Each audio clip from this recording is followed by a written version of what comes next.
How to change YouTube account password. So open the YouTube, then click at the profile icon and select the Google account options,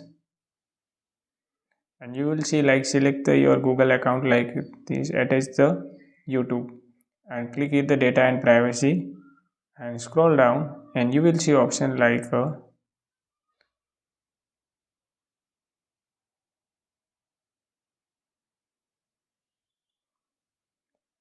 so click here the security options and scroll down and you will see option like password. So click here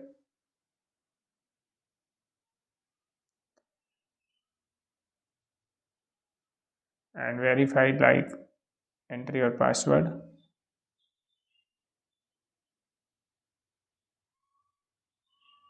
So enter your new password and confirm the password and click here the change password and your password is successfully updated. So if you found this video helpful, please like, share and subscribe.